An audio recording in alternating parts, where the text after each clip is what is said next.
Okay, time now for our big story. It's the NSA data debate. The Privacy and Civil Liberties Oversight Board has deemed the NSA's telephone data program illegal, and they're urging that the program be stopped. The 5-member board, which was created by Congress to protect privacy under post-September 11th anti-terror laws, says the program has provided, quote, only minimal help to the U.S. in thwarting other terror attacks. Although the board cannot change the program, will it fuel congressional efforts to curb the NSA activity? Let's go straight to our panel. We got Phil Mattingly, Bloomberg White House correspondent. We got Colonel Cedric Leighton, former NSA Deputy Training Director. And what's the thought right now? Phil, I mean, this is sort of a political hot one that a lot of folks could capitalize on. Might we see any changes as a result? Not only are we going to see changes, I think, Trish, people have already seized on this immediately. The two big lawmakers in Congress, Senator Patrick Leahy, the chairman of the Senate Judiciary Committee, and Jim Sensenbrenner, a top Republican over in the House, have already released statements seizing on this report. Look, some of the people thought that this report actually missed it because it's a week after the president's big speech last week. But, Trish, as you said, Congress has latched onto this, and there are some serious lawmakers, powerful lawmakers, who are going to use this in their effort to shut down that bulk collection program. Colonel, let me ask you, I mean, a lot of this debate, when you boil it down, it's really about how much security are you willing to trade for personal freedom. What is the thought at the NSA about that? Because surely they're good Americans working in the NSA. Surely they're people who believe in freedom and liberty working in the NSA. They surely do, and that's one of the reasons why they sign up to work there. So there are a lot of ironies in this whole issue. First of all, when you look at the release of this report from the Privacy Commission, 5 members, as Phil mentioned, but they are all either legal experts or at least close to the legal field. None of them are intelligence experts, and the dissenting members, 2 of the 5, basically said that the board had overstepped its bounds when it looked at the legality of this issue. So there is a lot of legal debate about this. I don't think it is a nail in the coffin of the NSA program, but NSA people are very concerned, I think in some cases very confused about the debate that's going on now, because in this particular case at least, there has been no evidence of them deliberately trying to do something that's illegal. But they do feel that they should still be collecting big data, metadata, collecting all of our phone call information, collecting all of our internet information, and using that to try and somehow fight terrorism. Well, I think part of it has to do with the technology that's behind it.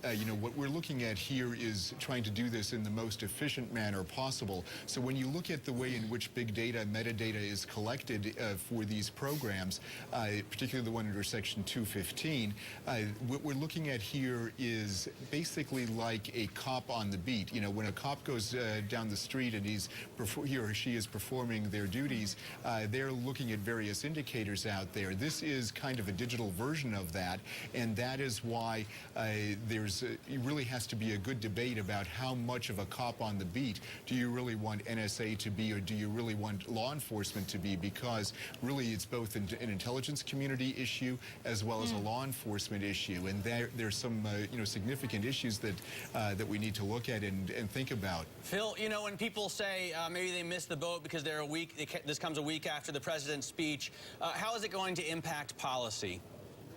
Well, from a policy perspective, Matt, lawmakers, they're on recess this week. They come back next week. Committees are looking at changes. Also, the White House officials, they're pointing to March 28th. That's the reauthorization date for that Section 215 program. Changes can happen, and they can happen fast, Matt. From a policy perspective, while the president's executive actions are pretty much already done, Congress is just getting started. And all this does is add fuel to the fire. Anybody who's against this program is going to grab this report and use it. Absolutely. Colonel, what do you think about the leaders of the NSA? Are they going to push to keep as much use of metadata as they possibly can, or are they going to just sit back and let Congress do what it will? I don't think they'll sit back and let Congress do what it wants to do, but what they're going to try to do is they're going to try to influence the debate, and they want to do things as legally as humanly possible, but they also want to do things that are technically and operationally sound. So what they have to do is they have to figure out a way. They know that change is coming.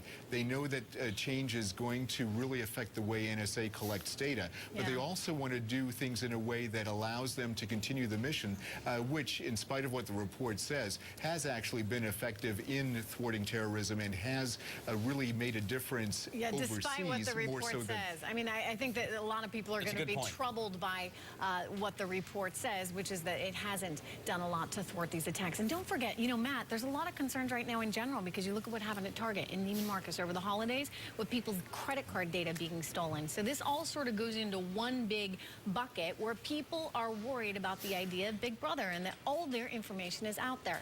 And you can understand that, right? I've always worried about Big Brother, but the question is, does it help? So are you getting an ounce of security for the ounce of freedom that you're giving up? Colonel, why do you say it does?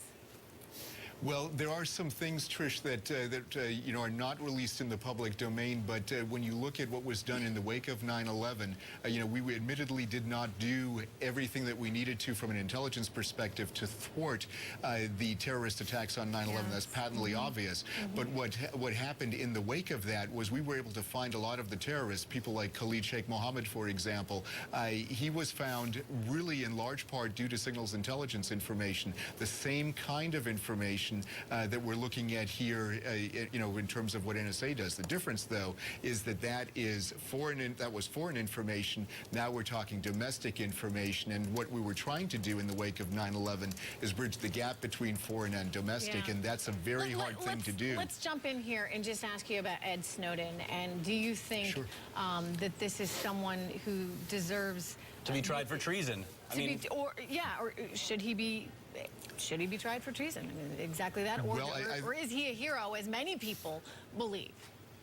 Well, I think many people think that he was a hero because he revealed a lot of the programs that NSA had been working. The way I come down on this is that because he revealed so many sources and methods associated with NSA, I have to come down on the side that he should be tried for treason. Now, that doesn't mean that he is guilty of it, but it at least should be judged by a competent jury of his peers. Yeah, it's tough, because if it hadn't been for him, we wouldn't know about any of this in the first place. Right, so that's the dichotomy. Exactly. I mean, he got the discussion started. I think most people, I don't know, actually, I got to ask Phil, are most people against the surveillance state? Are most people, do most people think Ed Snowden, although he may have given up some U.S. operatives, and obviously that's something that you don't want to do, has at least started an important conversation? I think people feel like he has started an important conversation. It's not on the grounds that anybody at the White House or anybody on Capitol Hill, and definitely anybody in the intelligence community, wanted this conversation to begin. But I think everybody agrees that this was a conversation worth having. How this was done, I can't think of administration officials that would ever say that this was a positive thing to have happen. Just the size, the scope, the international implications, diplomatic implications, sources, methods, and all of those issues. Look, this is a conversation everybody was willing to have. How it came about was the worst case scenario from the intelligence community perspective, from the administration perspective, and from the law enforcement perspective. All right, fascinating discussion. Phil and Colonel Leighton, thank you very, very much for that. Pleasure. Thanks so much.